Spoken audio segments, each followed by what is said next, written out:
Ladies and gentlemen, it's a great pleasure for me to be here in Stockholm today to present AcouSort. AcouSort is a company where we do sorting cells with sound. And this is because we are inviting everyone, as of yesterday, to subscribe for shares prior to our planned listing at Aktietorget. Before I give my actual presentation, we have a small video, 2 minutes, which will present the company and the technology very brief before we go into more detail. So, please. How can exposing cells to sound save lives? People suffering from lethal diseases have to rely on fast and accurate diagnostics to find and monitor the disease. The more we know about their specific condition, the better our chances are of curing it. However, diagnosing diseases is often a long and tedious process. Why? Because first, you need to find, identify, and process different cells or molecules from the body that contain the relevant information. Everything we need is typically present in a simple blood sample, but the information is rare and hard to find. Today, there is a big need for fast and automated methods. If only processing could be done more efficiently, diagnostics would be faster and many lives could be saved. So, it all comes down to sorting out the relevant cells and molecules, and that's where AcouSort comes in. We have developed a method for instantly sorting out biological cells of interest by exposing them to sound waves. Different types of cells have different size or density, and therefore the cells react differently to ultrasound. And this way we can separate the cells of interest from other cells, either by separating them in channels or by trapping them. This will give us the required amount of substance that we're interested in, just enough for a diagnosis. The method can be practiced in AcouSort's own developed research instruments, AcouTrap and AcouWash, and now AcouSort is also developing a plug-in module for building into existing commercial diagnostic systems. This way, the technique could be implemented by almost any diagnostic system provider without having to rebuild the entire system. Fast and accurate diagnoses save lives, and now you have the opportunity to be a part of this revolution. During fall 2016, AcouSort carries out a new issue of shares ahead of a planned listing on Aktietorget. AcouSort, sorting cells with sound.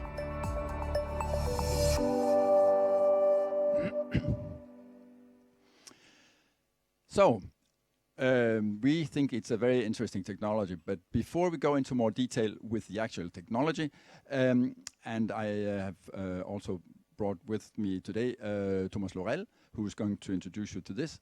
I will explain a little bit or talk a little bit more in detail about what diseases and potential we have there. So one of the really big challenges we have today is sepsis or blood poisoning. This is a real big challenge. More than 250,000 people die every year alone in the US, and this number is rapidly increasing. As you can see on the graph to the lower left, 8% per annum is the increase of severe sepsis cases that you have in the world. And this means that you double this in a very short period of 9 years. Another very big challenge is cancer. You all know somebody who has died from cancer, I'm sure. And this problem, or this challenge, is also increasing, 2.5% per annum. 12,000 cancer casualties in Sweden per year, and even 500,000 in the US. But what can we do about this? Is there anything we can do? Can sepsis or cancer be cured? The short answer to this question is, fortunately, that yes, they can. But only if it's diagnosed really fast or very early.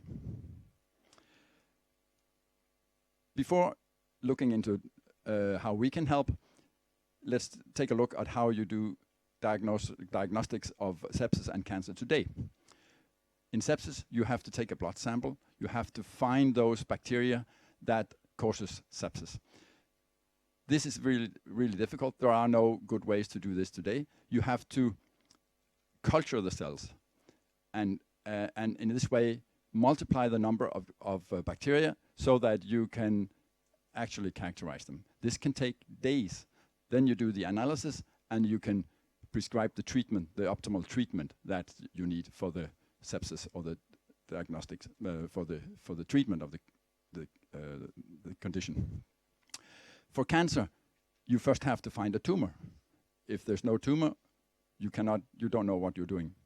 So first you have to look for this by CT scanning.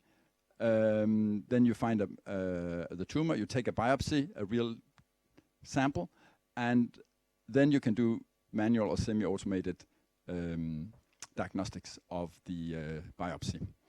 This is also a cumbersome and tedious process. However, in both cases, both for sepsis and cancer, biomarkers are actually present in a simple blood sample already in a very early stage. But no effective separation methods exist today to actually get this information out. And this is where acoustic separation or acoustic trapping comes in. And now I leave the word to Tomas, who will explain more about how this works. Tack så mycket Torsten. Jag fortsätter på svenska här. Akoustofores är då en teknik som vi utvecklat i Lund sedan mer än 10 år tillbaka i min forskargrupp. Det vi ser till vänster här i denna bilden är en ganska enkel lösning på hur man bedriver akoustofores. I princip så med vanlig konventionell mikroteknologi så kan vi tillverka små kanaler där vi driver vätskor i så att säga, det lilla formatet. Vi kallar det för mikrofluidik. Om man vibrerar ett sånt här litet chip med en ultraljudsändare som du kan köpa för några cent, så kan du upprätta en så kallad stående våg, det vill säga en resonans i den kanalen, och det är den här sträckade lilla vågen i tvärsnittet på en kanal. Och det kommer leda till att partiklar som befinner sig i den kanalen kommer att tryckas in mot centrum på kanalen.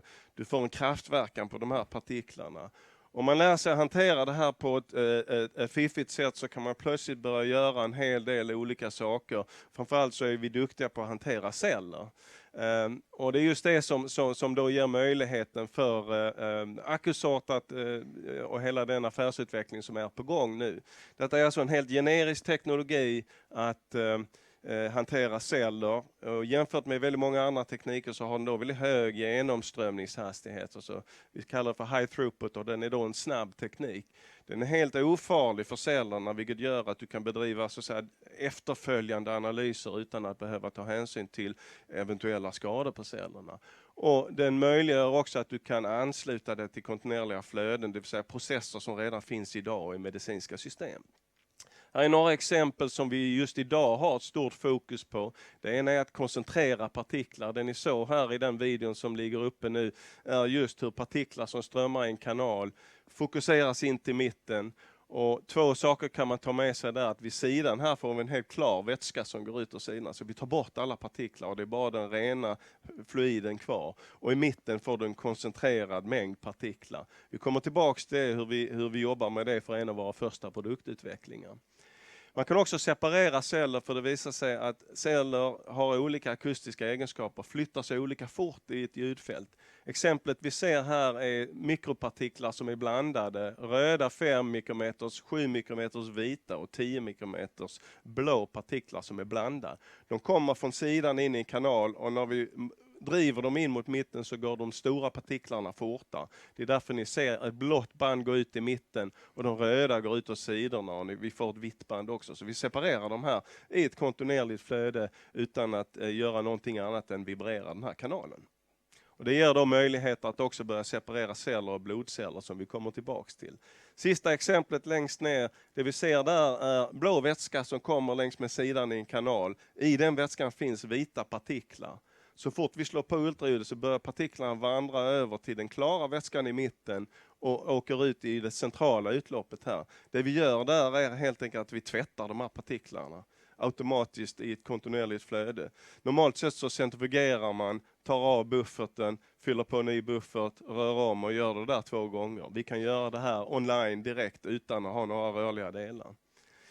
Mycket av denna utveckling har drivits sedan 2009, egentligen sedan tidigare. Men sedan 2009 så har vi forskningsmässigt i min forskargrupp investerat ungefär 120 miljoner kronor för att komma så långt som vi har gjort idag.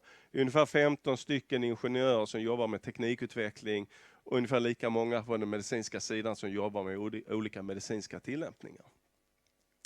En av de tillämpningar som Torsten nämnde som vi ligger nu och driver forskningsmässigt framåt är just att diagnostisera cancer. En av de metoder som har blivit väldigt mycket uppmärksammade de senaste åren är att försöka se om du har tumörceller i blodet, för det är en väldigt tidig indikator på om du är på väg att få en metastas, det vill säga en spridd cancer. Hittar man cirkulerande tumörceller i blodet så kommer det bli en helt annorlunda behandlingsväg än om du inte har det när man väl har diagnostiserat att du har en cancer. Det vill säga det är en skiljelinje här. Metastaserad cancer mot en lokaliserad cancer. Förutsättningarna är mycket bättre om du har en lokaliserad cancer och behandlingsgångarna är helt skilda. Det man kan göra idag då är att man kan ta ett blodprov och försöka hitta de här cellerna. Utmaningen är att hitta en cell bland 1 miljard celler i princip. Det är den frekvensen vi har, kanske 10 tumörceller på 1 miljard. Det är en stor utmaning, men där finns möjligheter att göra just därför att tumörceller har ett annat akustiskt så att säga, fingeravtryck än vad vanliga celler har. Det här hjälper också till att om man kan få fatt i dem att guida behandling. Nämligen om du vet vad det är för tumörceller som cirkulerar så kan du också få råd i hur du ska designa din behandling för patienten. Och om du har rätt behandling så ser man att antalet cirkulerande tumörceller sjunker ganska fort. Det betyder också att du kan få en guide i att snabbt växla om behandling till rätt behandling om du inte har träffat rätt från början. Och farmaindustrin är också intresserad av det här för läkemedelsutveckling därför att du behöver då kunna få access till de här cellerna för att också kunna designa droger. Där vi ligger idag forskningsmässigt då är en lösning som ni ser framför ett schematiskt överst och sedan det faktiska chip som vi jobbar med som är på väg att börja testas på kliniska prover. Vi hade just ett möte i veckan som gick här. Längst nere så ser ni en video som då illustrerar separation av vita blodkroppar från tumörceller. Där de gula då är 7 mikrometers partiklar i detta fallet och de röda är då motsvarande vita blodkroppar. Att vi har partiklar här istället för celler det är att cellerna syns inte på videon helt enkelt. Och vi lyckas bra idag att göra de här separationerna. Nu ska vi in i en klinisk utvärdering, det är en helt annan utmaning men det kommer att bli en spännande resa. Ett annat sätt att använda sig av ultraljudet och som Torsten i sin video också indikerade att man kan faktiskt låsa fast celler, hålla dem så att säga, svävande i en sån här liten kanal. Om man då tar en vanlig liten glaskapillär, 10 cent kostar den och vibrerar den lokalt med en liten ultraljudssändare, det som står i bilden här, piezo transducer. Så man sätter upp ett lokalt ultraljudsfält. Då kommer man att kunna anrika partiklar i det lokala fältet och hålla fast dem mot flöde. Och så ni ser de här gröna partiklarna som kommer in, det är 10 mikrometers partiklar som vi anrikar våldsamt i en väldigt, väldigt liten volym. Kan vi göra det när det handlar om väldigt så att säga, ovanliga celler så kan vi få tillräckligt mycket material för att sen göra en analys efteråt. Frågan som genast infinner sig där, kan du fånga små saker då som är riktigt små? Bakterier är ungefär 1/10 så stora som vanliga celler i blodet. Vi testade det tidigt och fann då att det enda som händer är att det snurrar runt så här om du inte har något flöde i kanalen alls. Men ovanför den här ultraljudssändaren så bara virvlar det runt, det vill säga vi får ingen anrikning.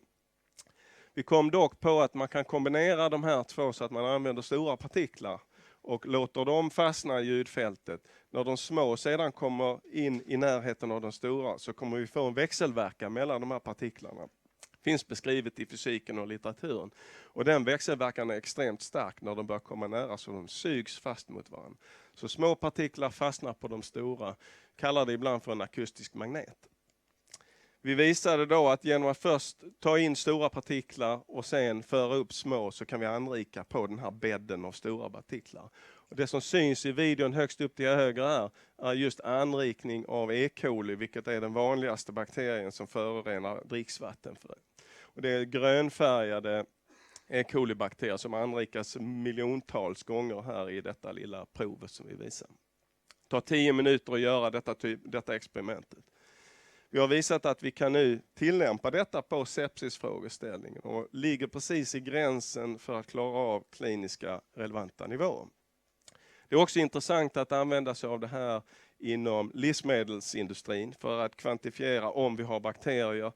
Vi hör regelbundet problematik med bakterier i livsmedel. Och det här är då också intressant att kunna utveckla metodik för att snabbt diagnostisera utan att behöva odla bakterierna över flera dagar innan du har ditt svar. För då har många hunnit äta detta livsmedel eller det har redan blivit distribuerat. Ett nytt område som kommer väldigt starkt är också det nyligen givna Nobelpriset sedan 2011 i medicin, där man tittar på det som kallas för extracellulära vesiklar. Det är små nanosatelliter som skickas ut från celler, så celler kommunicerar med sin omgivning genom att skicka ut molekyler i små satelliter i princip. Och de här är i storleksordningen 500 nanometer, så de är ännu mindre än bakterier och ännu svårare att få tag i. Men det visar sig att med just den här akustiska pincetten och magnettekniken, akustiska magneten, så kan vi anrika dem. Och det ger då en möjlighet att för till exempel cancerceller som är väldigt effektiva med att programmera om sin omgivning med sina nanosatelliter så att tumören kan växa väl och att den försörjs väl av sin omgivning, så kan vi få tag i de här vesiklarna och börja göra en bioanalys på ett helt annat sätt och en diagnostik på ett helt annat sätt än man kunnat göra tidigare. Idag måste man ultracentrifugera. Det är en komplicerad process som tar flera timmar att bedriva och det krävs stora provvolymer, vilket gör att det är ingen diagnostisk möjlighet idag. Vi tror att man kan öppna upp en helt nytt område för diagnostik här.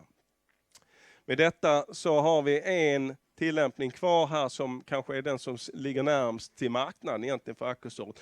Och det är helt enkelt att hantera blod. Varje gång vi lämnar ett blodprov på sjukhuset så kommer det blodprovet att hanteras genom en centrifug. Det vill säga man sedimenterar alla cellerna och blodplasma som vi har kvar kommer genomgå sen molekylär analys i det klinisk-kemiska laboratoriet. Alla blodprov centrifugeras och det är miljontals varje dag som görs. Så att här finns en potential helt enkelt. Om vi bara kan bli av med den här centrifugen som ska laddas manuellt och som ska tömmas manuellt. Och det är mekaniska delar och det vi ser att här är en möjlighet att helt ersätta det med vår teknologi. Det ni ser uppe till höger här är en video där vi fokuserar blodceller i mitten. Och på sidoutloppen som jag inledde med så ser ni hur ren blodplasma går ut. Den blir helt transparent. Man ser ingenting egentligen i den kanalen. Men den blodplasman här är av kvalitet att vi kan göra diagnostik idag. Det har vi visat. Och vi kan framställa sådana här chip enkelt i glaschip med enkel teknologi som finns industriellt tillgänglig. Det ger oss möjlighet att plötsligt reducera centrifugen till ett litet chip som är bara några kvadratcentimeter. Vi kan hantera väldigt små blodvolymer för vi behöver inte ett helt blodprov för att göra det här utan det behövs ganska lite egentligen. Och det är lätt att integrera det här med andra instrument och Torsten kommer också berätta om den OEM-modul, det vill säga inbyggnadsmodul som är under utveckling inom företaget nu. Så med det hade jag tänkt att lämna över till Torsten igen så får han berätta om affärsutvecklingsplanerna. Ja, tack för det. It's very interesting with this technology, but of course, from a business point of view, only if there's also a market for it. And we've looked into the market potentials and tried to put the different applications into the segments here, low, medium, large, and very large markets. The two first applications that we talked about, the circulating tumor cells and the bacteria concentrations, are both very interesting from a market point of view. And the other three areas that we are still also working at, plasma isolation that Tomas just explained, particle washing that we also have an instrument on the way doing, and extracellular vesicle concentration, the one associated with the Nobel Prize from 2011, are all active projects in the company. But as you can see here, we have loads of other applications that we may take up over time when we have the resources. The initial products we have, and that's very important here to emphasize that we already have a product on the market. The AcouTrap system has been launched this year and has been sold in 4 systems so far. this instrument is enabling bacteria and microvesicle research in the way that Thomas explained. And so 3 of the customers of this system are using it for concentrating micro vesicles in the research groups that are interested in that. And the last one is for bacteria enrichment. We are working also on what we call the AcouWash system, which is a cell washing station where you can change the buffer around cells. And a demonstrator has been completed, and we are working on the last product maturation. Then the last product, which will come in a few years, is this OEM module, meaning a component that is built into third-party systems that will then market it in their name. There we work with 2 or 3 large companies, life science companies, all of them very large, American or European. And they and here we have basically we have proved the basic feasibility, and we are working with at least one of the companies now to formulate a product development project for this running for the next years. And this is just to take this already here. The proceeds from this IPO is going to primarily cover the blood plasma separation OEM module product development costs, and also, of course, the go-to-market costs for the 2 benchtop instruments. So our commercialization strategy is twofold. We will develop this OEM volume product, which on the long run will be the biggest potential for the company, and then at the same time, already from now, start selling the benchtop models as you saw them. Our commercialization goals are summarized here. We have this blood plasma OEM module where we have the ambition to work with at least 3 major global partners and launch the first product in 2018 together with one of them. Research instruments, their AccuTrap is already launched, and we have the ambition to sell 10 systems next year, 20 in 2018. For AccuWash, which is launched roughly mid next year, we have the ambition to launch to sell 6 systems next year and 10 in 2018. I should mention here also that the research instruments have a list price of about 50,000 euro per system. This will give us the potential of breaking even late 2018. The team that is going to make this happen is summarized here. Besides myself, I have a background in the medtech industry and have run a company in Copenhagen for 13 years. I was co-founding the company in 2000 and took it all the way through development and growth and internationalization and exit. Actually, we sold the company to a Swedish group of companies, Biolin Scientific, owned by Ratos. Pelle Olsson is a product manager for our large project with international players. Mikael Evander is the product manager for the trapping system, and Per Augustsson is our IP manager. We have the board of directors where Martin Linde is our chairman. He's a well-known Swedish business executive. And Tomas Laurell, as you've met, the key founder. We have Stefan Scheding, who's a medical doctor and also associate professor at Lund University. He's securing the interaction with the clinical aspects. And then we have Anneli Sylvie Torsten, who's a lawyer and very experienced in this life science sector.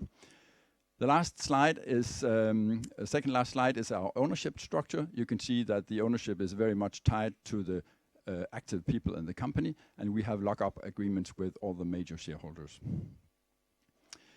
My very last slide is the subscription offer. The period is running from yesterday until the 6th of December. We sell shares, you can subscribe for shares for 550 per share. We will go for raising 11 million Swedish crowns. The valuation is just over 30 million Swedish crowns. And we already have secured 4.5 million of this.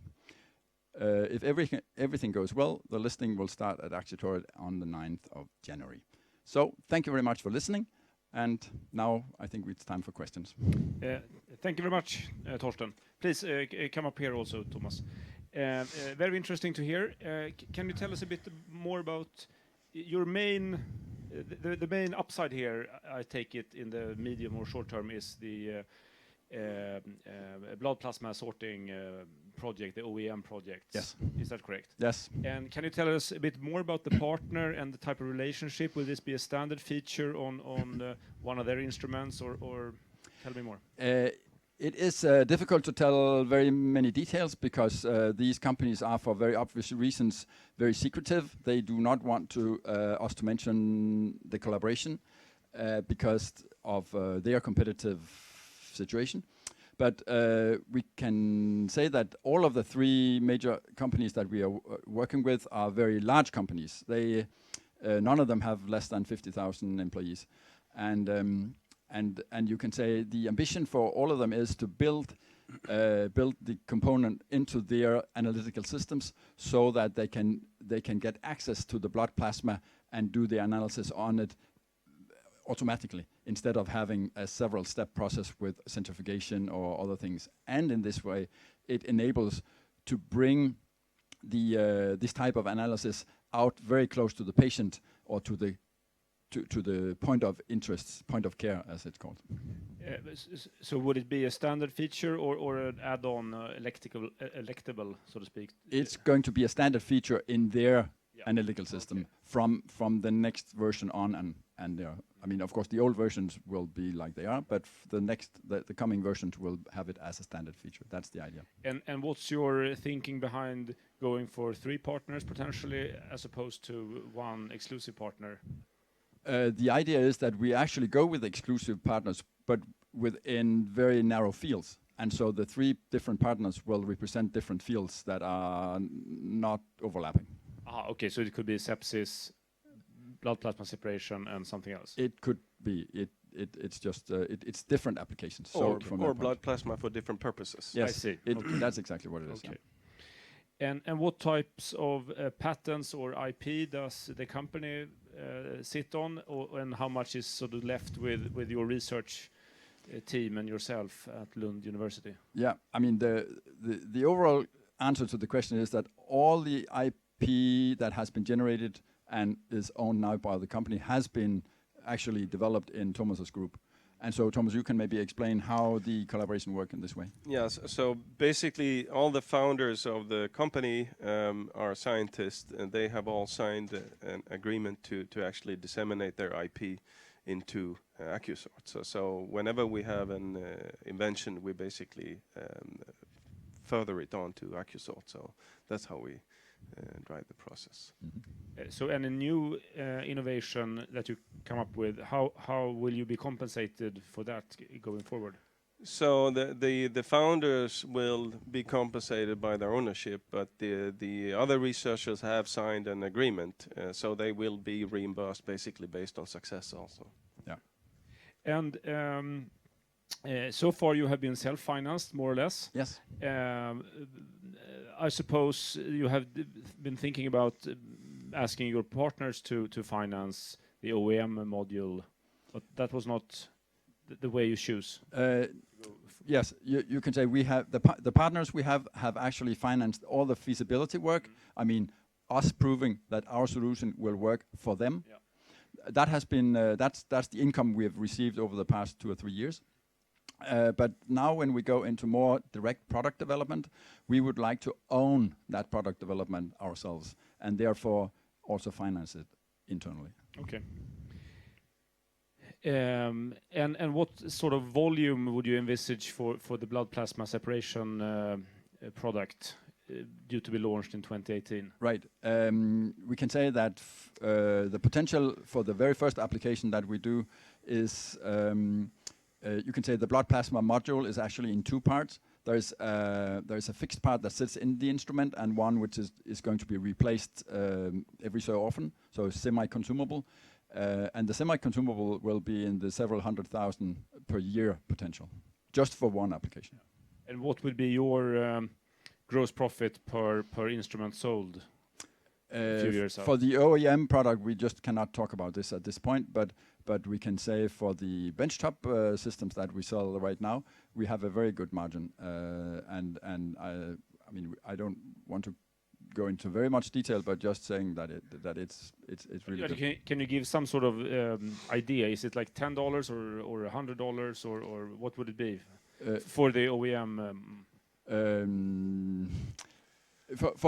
It's really difficult to say, but it's probably in the $100 range, plus minus a lot of percentages for the semi-consumable. Okay. What's next?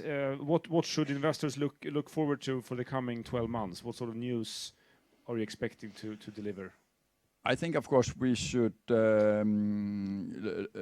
investors should look for the development in the agreements we make with the strategic partners. We cannot, as I said, publish details about it, but the fact that we are actually entering increasing number of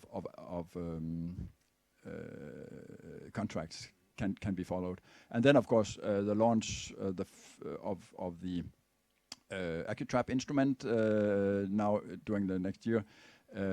We will show it at 3 major conferences in the spring, and hopefully this will generate the interest we need for selling the system.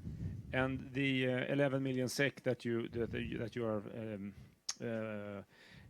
taking in now, what is that budgeted to suffice for? We should be able to carry through the product development of the OEM module and the commercialization of the 2 benchtop instruments for the 11 million. And depending on what opportunities we want to pursue after that, we may not need any more cash. But if we want to pursue some of the many other application areas that are available, we may of course need more cash in some future. But it's a very different strategy to do an OEM module for a blue chip mega company, as opposed to your own desktop instruments. Yes. Selling through distributors or agents. I don't know. It's a very different model. Yes. Why haven't you chosen one of those 2? We go for selling the benchtop models for 2 reasons. One, of course, is to generate early revenues, because the OEM module will not generate revenue until a few years down the road, and so we can get early revenues and early profits, and also to spread people's access to this technology, so that they can do some of the application development that we would never be able to do ourselves. If we get 20 or 50 of these systems out in different research groups, they will start generating applications which we can then commercialize in OEM modules afterwards. Okay, thank you very much. Very interesting. Thank you. Thank you.